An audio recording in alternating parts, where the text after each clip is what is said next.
On an ordinary winter day in January of 2001, a 68-year-old woman set off on a hike with 3 others. Shortly into the trail, she decided she wasn't up for the hike and turned around to go back to the park's lodge area while the others carried on to the destination. When the others returned, there was no sign of her, and there hasn't ever been since. The park wasn't very big compared to other state parks that you might picture. The area was quiet that day because it wasn't a popular season to hike the trails, and nobody besides her hiking partners could actually place her in the park that day. The bizarre nature of her disappearance led to multiple theories, but to this day, none of them have produced any answers. My name is Megan, and each week on A Simpler Time True Crime, I cover older unsolved cases and challenge the idea that a simpler time means a safer time. This week, I'm bringing to you the mysterious disappearance of Gloria White-Moore.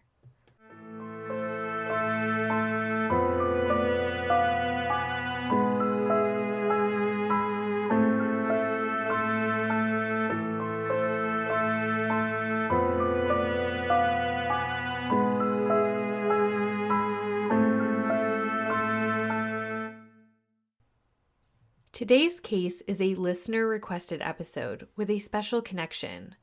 The person who reached out to me to cover this case is Gloria's granddaughter, Jessie. She was able to connect me with her mother, Alyssa, who is one of Gloria's daughters. While I didn't record the interview, Alyssa and I spoke, and she gave me further insight into not only the case, but who her mother was outside of that fateful January day. Something that can get lost when piecing together the details and trying to make sense of what happened to her. I'm so thankful for both of them for not only speaking with me, but trusting me with sharing Gloria's story with all of you. Just as a quick point of clarification, sometimes you'll see Gloria referred to online as Gloria White-Moore McDonald, with McDonald being the last name of her second husband, and it was technically her last name when she disappeared. But for this episode, we stuck with the name so many of those in her life knew her by for so many years. So let's get into what happened. It was January 26th, 2001. Gloria and her husband Daniel had just welcomed guests into town in Mena, Arkansas. Daniel's son from a previous marriage, Sean, and Sean's fiancée, Erin. According to some of the source material, this was the younger couple's first visit to this area. And on this Friday, Gloria and Daniel were going to go with them to a place called Queen Wilhelmina State Park to hike a trail with a scenic overlook. Mena is a small city in Polk County, Arkansas, in the western part of the state near the Oklahoma border. Gloria and Daniel had moved up to Mena after living down in Florida, and they had only been living in this area for about 6 months.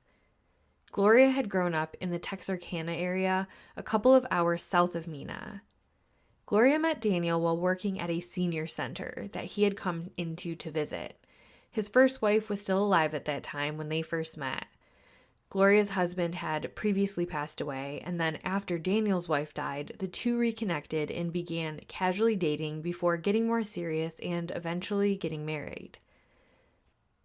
Daniel was a handful of years younger than Gloria, and both had kids from previous marriages.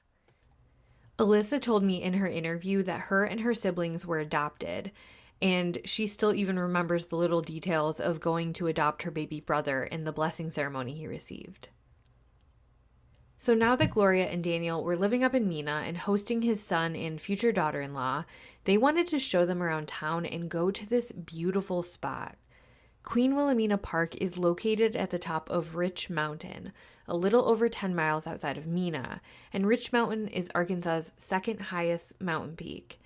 The park had a Victorian-style inn built on it in the 1800s called Queen Wilhelmina Inn, and the original lodge was built by the Kansas City, Pittsburgh, and Gulf Railroad to house passengers. Many of those railroads' investors were Dutch, so the lodge was named to honor Queen Wilhelmina of the Netherlands, who was to be crowned in September of 1898. The grand opening of the Victorian Lodge was in June of 1898, so Wilhelmina Inn was soon named the, quote, Castle in the Sky, and the lodge was renovated and now had 40 rooms, a restaurant, a lobby, and a meeting room. And in the summer, it gets quite a bit of people. This, though, you have to remember, was in January, so it wasn't as busy. When you arrive at the park, there is a parking lot in the front of the lodge and then several marked trails to hike to see some of the most beautiful scenery in the state. The group of 4 was set to hike the Lover's Leap Trail on this day. According to alltrails.com, the Lover's Leap Trail is a 1.1-mile loop which features a beautiful overlook. It's considered a moderate hike because of some steep sections, loose rock, and uneven ground. But it's otherwise a relatively easy hike and suitable for beginner hikers. I'll have a few pictures I found on our Instagram at SimplerTimeCrimePod, just to give you a better idea of what we're looking at here. According to Daniel, on that morning, the 4 had breakfast and then set out for their hike around noon. Gloria was wearing a bright outfit perfect for hiking. A common hiking safety tip is to wear bright, easily visible clothing when hiking so that, should there ever be an emergency, it's easier for searchers to find you. I don't know if that's why Gloria did it, but either way, this is what she had on. A blue plaid flannel shirt, a glossy, bright yellow hooded jacket, blue jeans, sneakers, rose-tinted glasses, and some pretty detailed jewelry. Gloria also had red hair, and given that only 2% of the world's population has red hair, she stood out all on her own anyways. The group parked their car near the lodge and realized they pretty much had the place to themselves. January is definitely the off-season here. According to the group, they began to hike the Lover's Leap Trail and had only made it roughly a couple hundred yards into the hike when they encountered quite a bit of fallen limbs and tree debris. There had recently been an ice storm down there in December and it wreaked havoc on the park. The trail hadn't been cleaned up and it was still getting maintained. The entire property was still getting maintained, so they hadn't made it over to the trails yet to help clean up. Daniel, Sean, and Aaron reported that Gloria decided she didn't want to continue and said she was going to turn around and meet them back at the lodge. The group didn't think too much of it. At 68, Gloria was very fit for her age. She was about 5'6", 120 pounds. She regularly exercised, did aerobic classes, and she was very active. But she wasn't known to be super outdoorsy. This was reported in several sources, so I asked Alyssa if it was accurate, and she kind of laughed to herself and agreed. But one thing Gloria's daughter Alyssa did tell me is that if her mom had gone on this trip and she was looking forward to this hike, she was very determined. So while she may not have loved the rugged trail, she typically was the type of woman to finish what she set her mind to. So she found it odd that her mom would just encounter some branches and decide to tap out. So make of that what you will, but setting it aside just for now, I'll say that next, the other 3 hikers reported that they finished their hike and returned to the lodge area looking for Gloria. But Gloria wasn't there as they had expected her to be, and this would set off a search that would be one of the most puzzling disappearances the state of Arkansas had ever seen.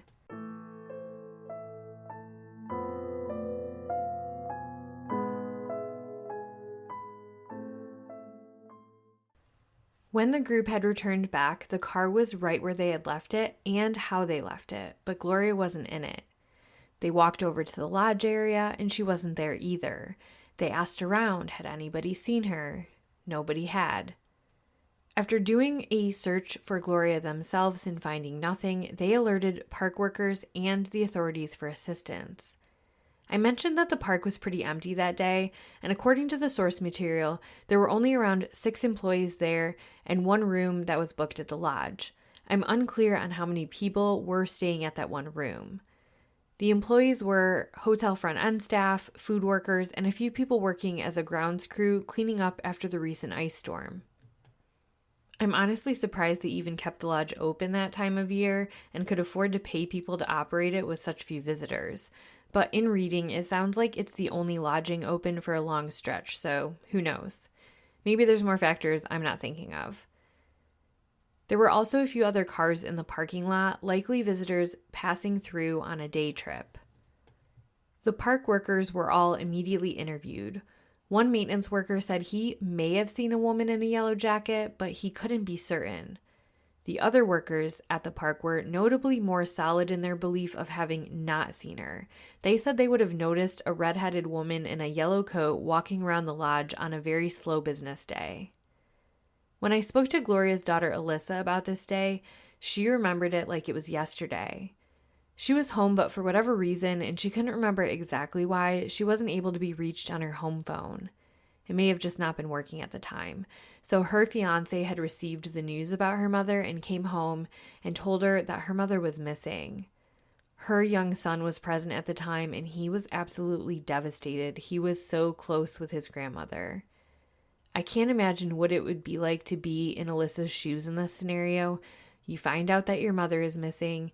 You're trying to be a mother to your own children and maintain their normal while understandably freaking out. This is the collateral damage we don't always talk about when people's worlds just get upended by these types of tragedies, but this is the reality. Back at the park, searchers combed the trail and found no trace of her. The search was intense and lasted for 5 full days.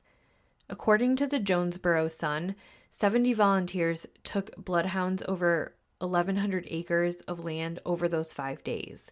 That extended beyond the boundaries of the park because for context of the size of the park, it's only 460 acres. Just to give you an idea for comparison, Arkansas's largest state park is Hobbs State Park, and that's 12,052 acres. In addition to bringing the bloodhounds all over the mountainous terrain, they used planes and helicopters to fly over, and then at night, they used heat-seeking devices to try to locate her. Now, the dogs did trace one possible scent trail. According to Arkansas State Police Senior Special Agent Hayes McWhirter, quote, "The bloodhounds followed a scent which led down to a paved road below the lodge, but they lost the scent at the road," end quote. So that makes you wonder, did Gloria encounter somebody back in the parking lot area who forced her or lured her down to the roadway? Did she voluntarily walk down to the roadway for some unknown reason and then either get grabbed or put in a vehicle or have some reason to voluntarily get into a vehicle? Or were the scent dogs just off? Queen Wilhelmina State Park Superintendent Joyce Tinsley knows the park inside and out and was well informed of the search. In a February 4th article by the Jonesboro Sun, she was quoted as saying, "This is a very quiet and sedate little park. Nothing like this has ever happened. At this point, I feel with great certainty that she is not in the confines of this park." Breaking her statement down, I give less credibility to the first part of her statement. If you listen to true crime podcasts, you probably already know that it doesn't matter how sleepy or serene a place is, crime can strike anywhere. But the second part carries a little more weight. This is not a large search area to find someone in a bright yellow coat.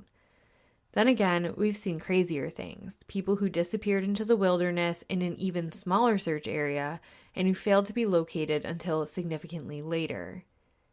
It's so hard to say with certainty, but police were beginning to lean into Joyce Tinsley's words. And one big reason was because of a man who was not doing himself any favors. And that man was Daniel McDonald.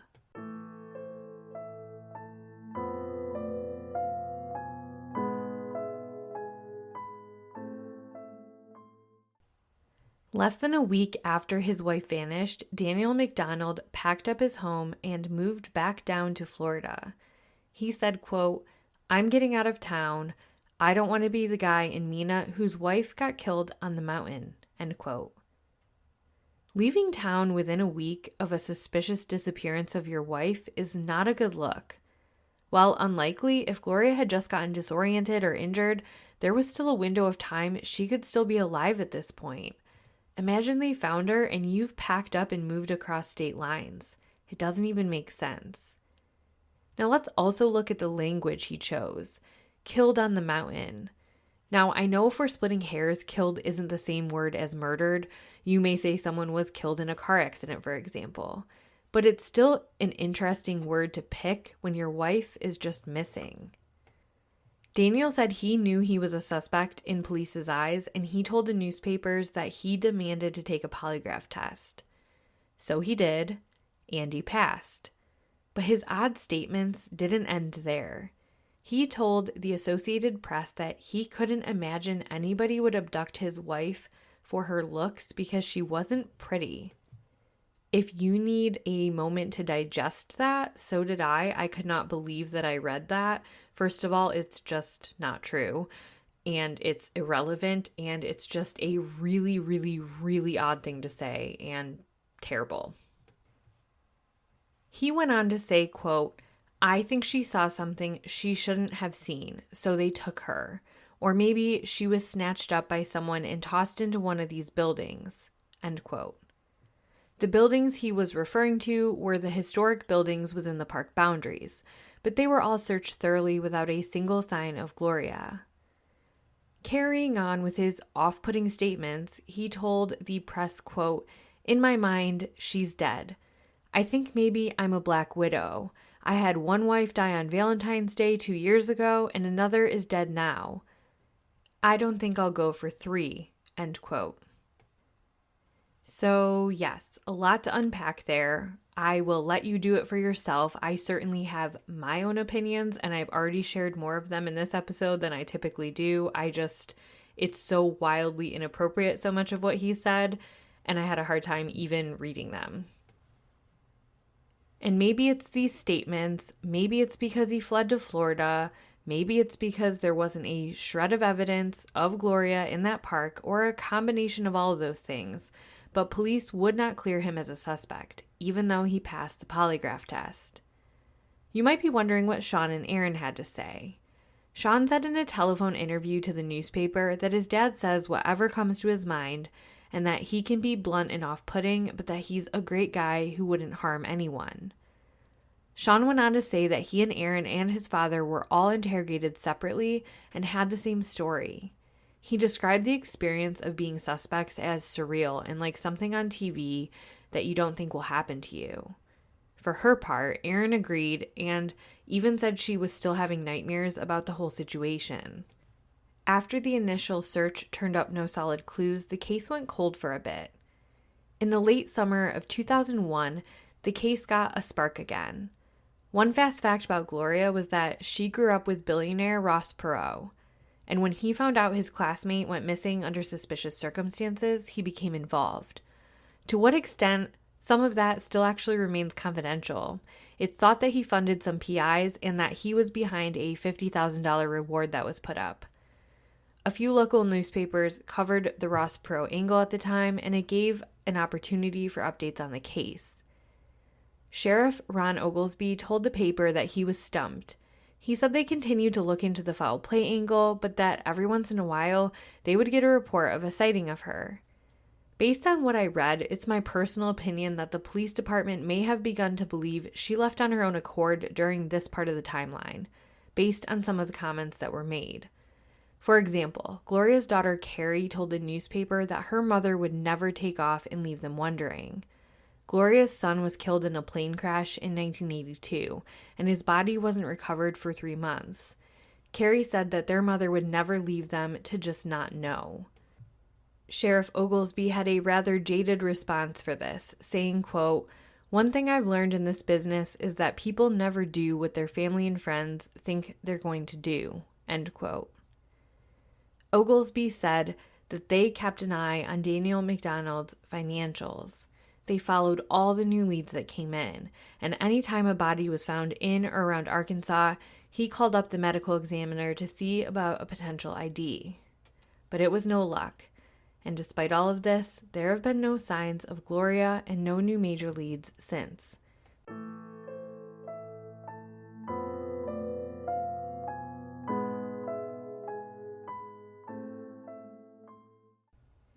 So what happened to Gloria White-Moore? There are a few different theories, some that I've touched on and some that I haven't. I'll give a rundown of them all now. Number 1, first and the most talked about, is Daniel McDonald had something to do with this. According to sources, Daniel could have a temper, particularly with alcohol involved. He acted very suspiciously after Gloria's disappearance, immediately moving back to Florida and making a lot of off-putting comments to the press. On the flip side, his son and daughter-in-law stood by him and matched his story. He did pass a polygraph test, and he didn't have too much to gain from her death financially. Even if he did, making her vanish would be an odd way to gain access to her money because it would take a long time to declare her dead without a body. According to Alyssa, Gloria was eventually declared dead. They did have to go to court with Daniel a few times regarding her estate, and her sibling did receive a small payout of her mother's limited assets. So in the end, Daniel didn't have a strong motive. But did something happen? Did he lose his temper? One odd thing I haven't mentioned yet is that they confiscated Sean's camera from the day, and there were pictures from that day, but Gloria wasn't in any of the pictures. This kind of fuels that theory that Gloria was never in the park that day.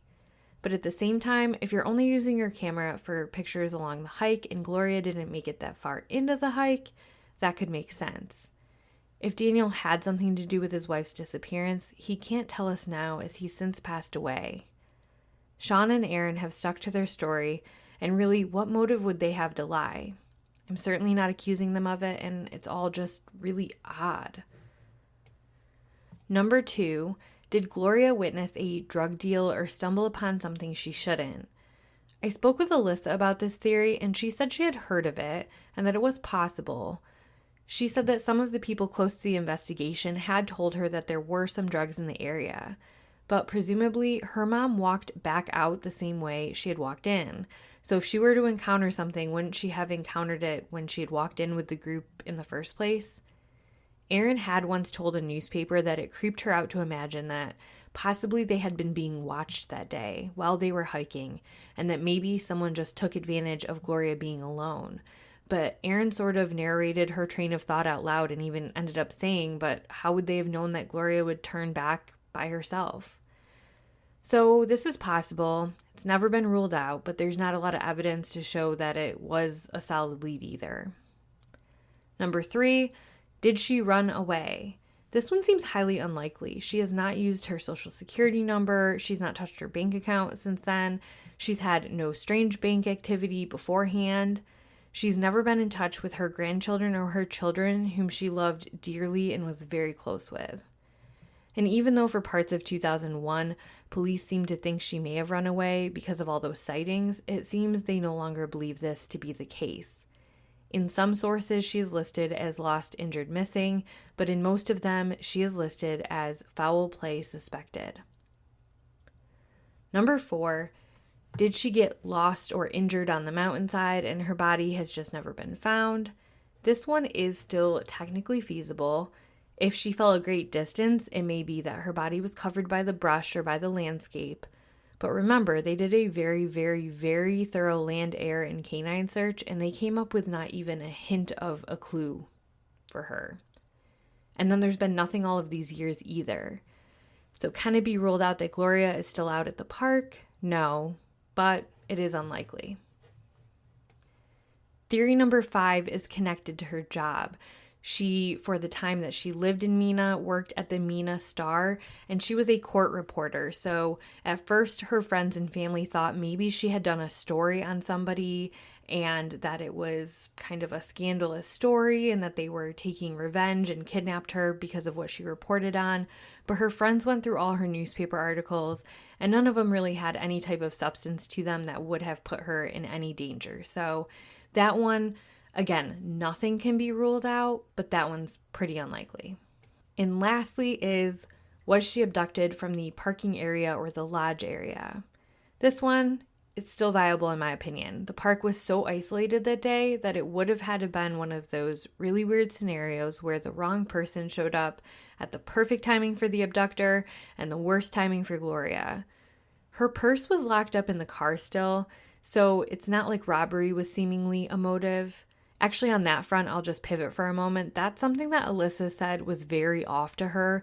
She said her mother always had her purse on her. And I know you're thinking like, yeah, but she was taking a hike. A lot of people leave their purses in their cars when they hike. No, not her mother. She said that went absolutely everywhere with her. The only thing missing was Gloria herself, the jewelry she was wearing, and her camera she had with her. The bloodhound scent to the road does provide some evidence to this theory, but again, dogs aren't always 100% accurate. If this is the case, it's possible that someone out there knows something and could still help solve this case. In talking to Gloria's daughter, Alyssa, she did share with me that to some degree, she's made peace with the fact that she may never get answers about her mother, which some days that's easier to accept than others. But she wants the world to remember her mom for more than what happened to her on that January day. And I want that too, so I'll share with you some things about Gloria that Alyssa shared with me. Gloria was fierce. If she wanted something, she just went for it. For example, their town didn't have a Girl Scout troop formed, so Gloria just formed one and ran it.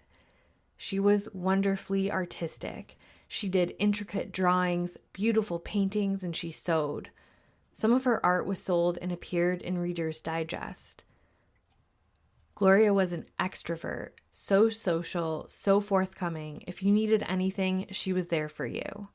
She loved to plan and host dinner parties and map out every single detail. If her kids showed interest in something, she'd sign them up and support them 100%. Gloria was raised mostly by her grandparents because her own parents were in show business. Gloria stood by what she wanted. She was a loud protester of the Vietnam War. She was a loving grandmother. Alyssa shared how she could be a bit of a handful of it as a teen, like many teens are, and that as she had entered adulthood and become a mother herself, she gained a new understanding for Gloria, and they began a fresh bond, one that was ended abruptly.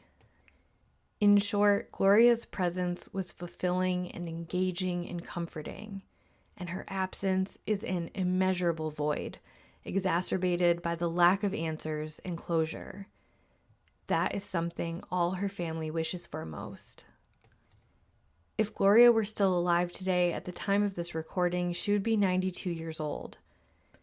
If you have any information on the disappearance of Gloria Whitemore, please contact the Polk County Sheriff's Office at 501-394-2511 or the Arkansas State Police at 800-553-3820. I want to take a moment to thank Alyssa and Jesse for bringing this case to my attention and allowing me to share Gloria's story with all of you. This has been another episode of A Simpler Time True Crime. If you appreciate the work I'm doing, please leave a 5-star review, follow me on social media, and tell your friends about the podcast. If you have a case suggestion, please email me at simplertimecrimepod@gmail.com. Thank you so much for listening, and join me next Monday for another episode.